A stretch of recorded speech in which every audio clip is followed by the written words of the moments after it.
అందరికీ నమస్కారం. ఎన్నికలైతే ముగిశాయి. ఆ పార్టీ మేము గెలుస్తామని చెప్తుంది, ఈ పార్టీ మేము గెలుస్తామని చెప్తుంది. సో మధ్యలో సాధారణ ప్రజలు కానివ్వండి, కార్యకర్తలు కానివ్వండి, పాపం పందాలు కాసి వాళ్ళ స్తోమతకు మించి పందాలు కాసి తర్వాత ఫలితాల తర్వాత తారుమారవడంతో రోడ్డున పట్టడం కూడా మనం చూసాం. ఇప్పుడు తాజాగా కూడా ఏపీలో ఎన్నికల హడావిడి ఉన్న నేపథ్యంలో ఐపీఎల్ కంటే కూడా ఇప్పుడు ఏపీలోని ఎన్నికల ఫలితాల మీద ఎక్కువ బెట్టింగ్ జరుగుతున్నట్టుగా కూడా వార్తలు అయితే వస్తున్నాయి. అయితే ఈ నేపథ్యంలో వైఎస్ఆర్సీపీ పార్టీ అలర్ట్ అయినట్టుగా కనపడుతుంది. సకల శాఖ మంత్రిగా పేరొందినటువంటి సజ్జల రామకృష్ణారెడ్డి ఇటీవల కొంచెం డేలాగా ఉంటున్నాడు, పెద్దగా ప్రెస్ ముందుకు కూడా రావట్లేదు. అయితే తాజాగా ఆయన ప్రెస్ ముందుకు వచ్చాడు. సాధారణంగా ఆయన ప్రెస్ ముందుకు వస్తే ఆయన వెనకమాల మంత్రి స్థాయి అధికారులు అందరూ పక్కన చేతులు కొట్టుకుని ఉంచోవాలా, మంత్రి స్థాయి వాళ్ళందరూ. కానీ బట్ ఇప్పుడు అనామకులు ఎవరో ఇద్దరు ముగ్గురిని పక్కన పెట్టుకుని ఆయన అయితే మాట్లాడటం జరిగింది. అయితే సజ్జల రామకృష్ణారెడ్డి ఎన్నికల ఫలితాలు రాకముందే ప్లేట్ తిప్పేశాడంటే ఎస్ అవుననే సమాధానం వస్తుంది. పరోక్షంగా ఆయన ఓటమిని కూడా అంగీకరించినట్టు. ఇంకోటి ఏంటంటే వైఎస్ఆర్సీపీని నమ్మి పందాలు కాసేవారికి ఇది ఒక హెచ్చరిక. ఆయన ఏం చెప్తున్నాడంటే మమ్మల్ని నమ్మి మీరు పందాలు కాయొద్దు. ఇప్పుడు పరీక్ష రాసిన ప్రతి పిల్లవాడు నేను పాస్ అవుతాననే అనుకుంటాడు ఫలితాలు వచ్చే వరకు. ఫెయిల్ అవుతాననే మనసులో భావన ఉండదు. అలాగే ఇప్పుడు కూడా ఎన్నికల తరువాత కూడా మేము గెలుస్తామనే నమ్మకంతో ఉన్నాం. ఆ నమ్మకంతోనే మేము పత్రికల్లో కానివ్వండి లేదా మీడియాలో కానివ్వండి మాట్లాడుతున్నాం. కానీ మీరు దాన్ని పట్టుకుని మీరు బెట్టింగ్లు కాయటమో సోషల్ మీడియాలో ఇంకోటి చేయటమో చేస్తే దానికి మా బాధ్యత కాదు. మేము దాని జోలికి పోదలుచుకోలేదు. అందరిలాగే గెలుస్తారు, ఎవరు కూడా ఓటమిని ఒప్పుకోరు. చివరి క్షణంలో కేఏ పాల్ కూడా ఇప్పుడు నేను గెలుస్తాను అంటాడు. కాబట్టి అది కామన్. ఇప్పుడు నేను పోటీ చేసిన ఏమంటానంటే చివరి వరకు గెలుస్తానని నమ్మకం ఉంది అంటా. నేను రిజల్ట్ వచ్చిన తర్వాత కదా ఓటమిని అంగీకరించాల్సింది. సో అలాగే మేము కూడా ఏంటంటే గెలుస్తామనే నమ్మకంతోనే మేము ఉన్నాం. అదే మా పత్రికలో రాస్తున్నాం, మా సాక్షి ఛానల్లో వేస్తున్నాం. మీరు దాన్ని నమ్మి మోసపోవద్దు, దాన్ని నమ్మి మీ జీవితాలను నాశనం చేసుకోవద్దు. బెట్టింగ్ లాంటి వాటి జోలికి పోతే మాకేమీ సంబంధం లేదని చెప్పి సజ్జల రామకృష్ణారెడ్డి వైసీపీని నమ్మి బెట్టింగ్ కాసే వాళ్ళకి ఒక చిన్న హింట్ అయితే ఇచ్చాడు. వాస్తవానికి బహుశా ఈ హింట్ ఇవ్వడానికి ఆయన బయటకు వచ్చి ఉంటాడు. ఎందుకంటే ఇటీవల జనవరి 9న ప్రమాణ స్వీకారం అని చెప్పి హడావిడి చేశారు కదా. అందుకనే ఫ్లైట్ టికెట్లు దొరకట్లేదు, ట్రైన్ టికెట్లు దొరకట్లేదు, బస్ టికెట్లు దొరకట్లేదు, హోటల్స్ అన్నీ ఫుల్ అయిపోయాయి లాంటి హడావిడి చేశారు. వాస్తవానికి అంతేమీ లేదు, అంత నార్మల్గానే ఉంది. అయితే ఈ హైప్ చూసిన తర్వాత పాపం కొంతమందికి మళ్ళీ ఆశ కలిగింది. వాస్తవానికి వైసీపీ మీద బెట్టింగ్లు వేయడానికి పెద్దగా ముందుకు రాలేదు, ఆ మాట వాస్తవం. అయితే ఎప్పుడైతే ఈ హైప్ క్రియేట్ అవ్వడం, బొత్స సత్యనారాయణ 9న వైజాగ్లో ప్రమాణ స్వీకారం అని చెప్పటం, ఆ నాయకులు కూడా అడపదడప కనపడి 9న ప్రమాణ స్వీకారం అని చెప్పటం, ఈ వైసీపీ సోషల్ మీడియా హడావిడి చేయడంతో కొంతమంది నిజంగానే గెలుస్తున్నామని ఆశ పుట్టి మళ్ళీ చివరి సెకండ్లో పందాలు గాయటానికి తెరలేపుతున్నారు. సో అది గమనించినటువంటి సజ్జల రామకృష్ణారెడ్డి ఒక హింట్ అయితే ఇచ్చాడు. ఒకసారి ఆయన మాటలోనే విందాం. 100% రావాలని కోరుకుంటాం, అట్టే రాస్తారు. అలాగే ఇక్కడ కూడా అదే చేశారు. సో ఎవరైనా 100% రావాలని కోరుకుంటారు, అలాగే రాస్తాం కూడా. మేము కూడా అదే చేశాం.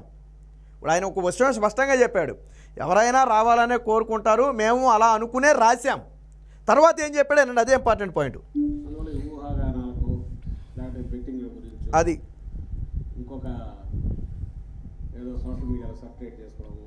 సో మీరు అతిగా ఊహించుకునేవో లేదా దాన్ని పట్టుకుని మీరు బెట్టింగ్లు కాసో లేదా సోషల్ మీడియాలో హైప్ పెంచుకునే ప్రయత్నమో చేస్తే మాకు సంబంధం లేదు. అదే విషయం చెప్తున్నాడు. మరొకసారేనండి ఏం చెప్పాడు అనేది. అందువల్ల ఊహాగానాలకు లేకపోతే బెట్టింగ్ల గురించి విన్నారు కదా, బెట్టింగ్ ఇంకొక ఏదో సోషల్ మీడియాలో సపరేట్ చేసుకోవడం, క్రియేట్ చేసుకున్న దానివల్ల ఫలితం ఉంటుంది అని అనుకోవట్లా. దానివల్ల తాత్కాలిక ఆనందం పొందుతారని వాళ్ళు అనుకుంటే వాళ్ళు అనుకోండి, మేమైతే వాళ్ళు అనుకోవాలి.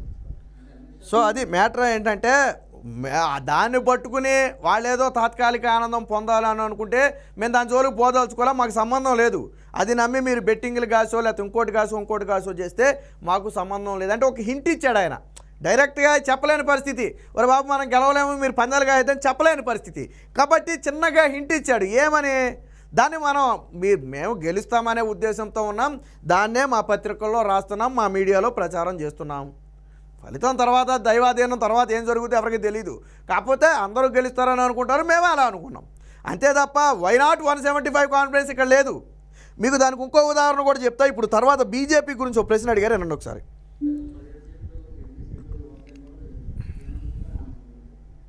సో అక్కడ విలేకరు అడిగింది ఏంటంటే, మొన్న అమిత్ షా మాట్లాడుతూ ఈ కూటమి అంటే ఏపీలో 17 సీట్లు కూటమి గెలుచుకోబోతుందని చెప్పారు కదా, ఏంటి దాని మీద మీ కామెంట్స్ అంటే ఈయనేమన్నాడేనండి. బహుశా బీజేపీ వాళ్ళు మాట్లాడిన ఇంక్లూడింగ్ ఆయన అమిత్ షా గారితో సహా ఈ మనది 4th ఫేజ్లో జరిగింది, 7 ఫేజెస్. వాళ్ళకి అక్కడ నార్త్లో ఏదో ఇదవుతుంది అనేది ఊహాగానాలు నడుస్తున్న నేపథ్యంలో మాకు సౌత్లో బ్యాలెన్స్ అవుతుందని చెప్పుకోవడానికి లేదా అక్కడ ఓట. సో అర్థమైందా? అక్కడ అడిగిన ప్రశ్నకి ఈయన డైరెక్ట్గా సమాధానం చెప్పరా.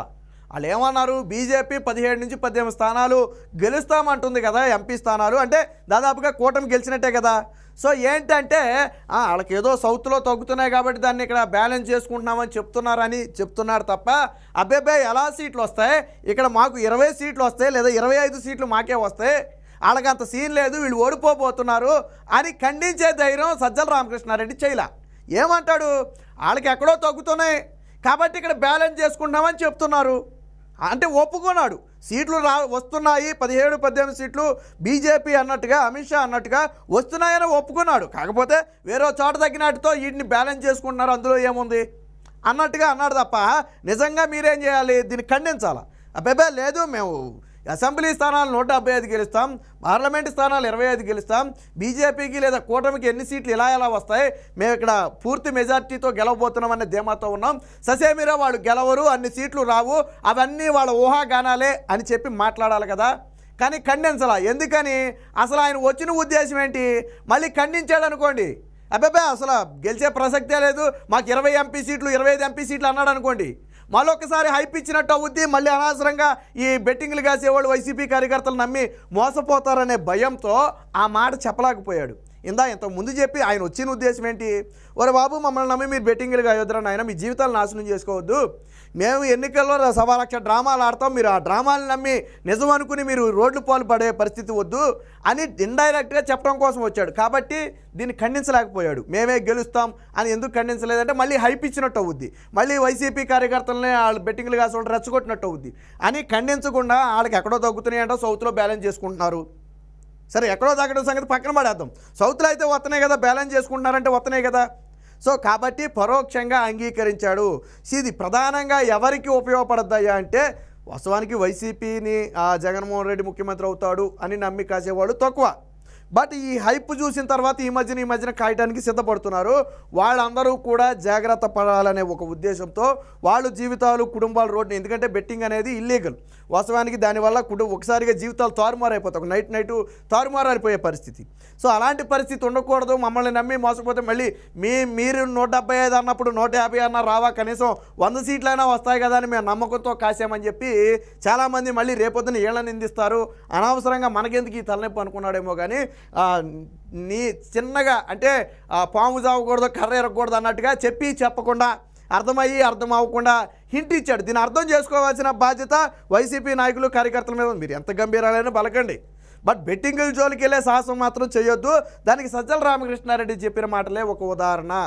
అంటే మొత్తంగా రేపు ఏపీలో ఏం జరగబోతుంది అనేది వాళ్ళందరికీ తెలుసు. ఇప్పుడు బీజేపీకి ఎక్కడో సీట్లు తగ్గుతున్నాయని తెలిసిన సజ్జల రామకృష్ణారెడ్డికి ఏపీలో వాళ్ళ సీట్లు తగ్గుతున్నాయని తెలీదా? తెలుసు, కానీ ఆ మాట చెప్పలేడు. నేను ఇందా చెప్పింది అదే, కేఏ పాల్ కూడా నేను ఓడిపోతున్నానని ఒప్పుకోడు, రిజల్ట్ వచ్చిన తర్వాత కదా ఒప్పుకోవాలి. అలాగే వీళ్ళు కూడా ఆ కాన్ఫిడెన్స్ ఏంటంటే వైసీపీ సోషల్ మీడియా దాన్ని కొద్దిగా ఓవర్ కాన్ఫిడెన్స్ చేసింది. ఆయన చూడండి, వై నాట్ 175 దేశంలో ఏ ముఖ్యమంత్రి కూడా ఉన్న సీట్లన్నీ మేమే గెలుస్తాం, కనీసం ప్రతిపక్ష పార్టీ నాయకుడు కూడా గెలవడు ఒక్కడు కూడా అని చెప్పి ఏ పార్టీ అందో. మెజార్టీ సీట్లు మేము గెలుస్తామంటారు, కూటమి మేము గెలుచుకుంటామంటారు, లేదా 2/3లో ఒక 2 వంతులు మేము గెలుచుకుంటామంటారు. ఇలాగా ఏదో చెప్తారు తప్ప వాళ్ళకి ఒక్క సీటు కూడా రాకుండా నేనే గెలుస్తానని ఎవడూ చెప్పడు. కానీ జగన్మోహన్ రెడ్డి 175కు 175 గెలుస్తామని చెప్పాడు.